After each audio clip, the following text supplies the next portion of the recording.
Saudara-saudara sebangsa dan setanah air seluruh rakyat Indonesia, salam merdeka.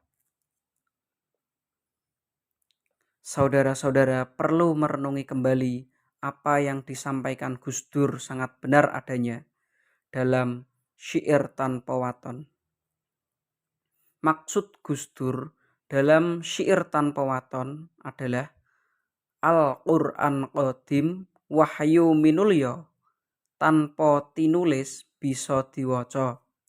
Artinya, membaca hati diri sendiri yang penuh kemuliaan tanpa ada aksara yang tertulis di dalamnya, namun bisa dibaca kapanpun, karena yang hakiki dari Tuhan mengukur rasa dengan dirinya sendiri. Dalam bahasa Jawa disebut tepo saliro atau tepo sliro.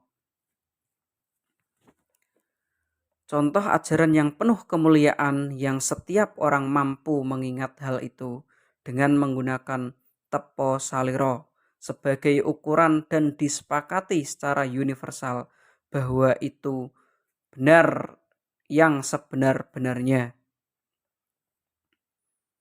Seperti contoh, nak, kalau main jangan nakal ya. Itulah pesan wasiat orang tua kita yang sampai kapanpun saudara-saudara akan mudah mengingatnya walaupun tanpa dituliskan atau dikitabkan dan dicetak berjilid-jilid. Masih banyak contoh-contoh yang lain pesan kemuliaan orang tua kita yang sebenarnya itu adalah wahyu minulya. Firman Tuhan melalui orang tua kitalah yang penuh kemuliaan, yang penuh keagungan sebagai tuntunan hidup. Dari syair tanpa waton Gus Dur, revisi kanonisasi Al-Quran di Kairo, Mesir 1924. Maklumat kerajaan Saudi Arabia bahwa Al-Quran adalah konstitusi kerajaan Saudi Arabia dan permintaan kelompok Islam sendiri untuk segera merevisi 26 ayat Al-Quran yang mengandung terorisme. Menunjukkan bahwa Al-Quran yang tertulis dikitabkan bukan Al-Quran yang dimaksud oleh Gus Dur sebagai Al-Quran Qadim, bukan wahyu Allah. Maka dari itu, baik secara pribadi atau bersama-sama selaku rakyat Indonesia sah untuk menolak Al-Quran yang diajarkan dan disiarkan di Indonesia karena bukan wahyu Allah melainkan ideologi Saudi Arabia sebagai konstitusi kerajaan Saudi Arabia. Jadi sangat jelas otoritas negara Indonesia harus bertindak tegas untuk melarang Al-Quran diajarkan dan disiarkan di Indonesia karena Al-Quran adalah konstitusi kerajaan Saudi Arabia. Tidak dibenarkan di Indonesia ada dua konstitusi dan ada dua ideologi yang saling bertentangan. Pancasila dan Undang-Undang Dasar 1945 adalah konstitusi Indonesia sebagai indoktrinasi ideologi Indonesia. Jelas sekali Al-Quran yang dikitabkan bukan kitab suci, bukan wahyu Allah, karena Al-Quran adalah konstitusi kerajaan Saudi Arabia sebagai ideologi Saudi Arabia yang merdeka pada tahun 1932 atas prakarsa Inggris dan Perancis. Dalam ayatnya sendiri, Quran surat Yusuf ayat 2 tertulis,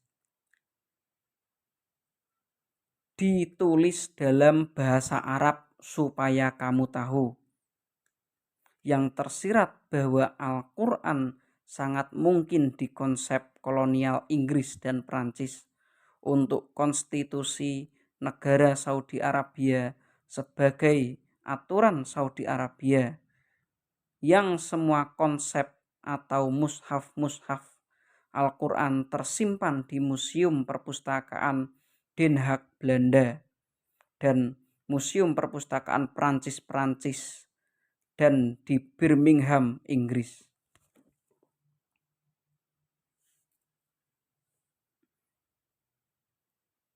Museum Perpustakaan Paris, Prancis dan di Birmingham, Inggris.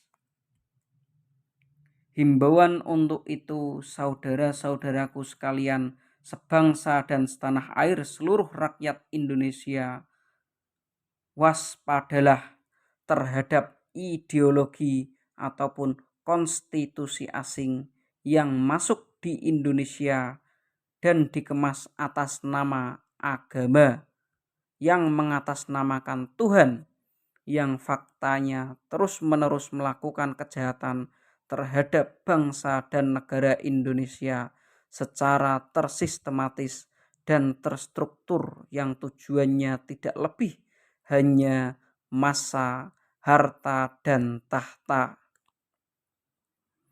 Marilah saudara-saudaraku, kita bersatu, buang segala ideologi asing yang terus-menerus berusaha menenggelamkan Indonesia kita. Satu kata, lawan. Karena kita selaku rakyat Indonesia yang berhak bicara tentang Indonesia kita, bukan mereka yang berdalil Al-Quran, berdalil sunnah Nabi dan agama. Kita jaga kewibawaan bangsa dan negara Indonesia untuk kita hari ini, untuk generasi kita di masa yang akan datang. Selamat berjuang, hak rakyat harus kembali. Merdeka! Lembaga Kedaulatan Rakyat Indonesia, Pergerakan Rakyat Menuju Alam Kemerdekaan.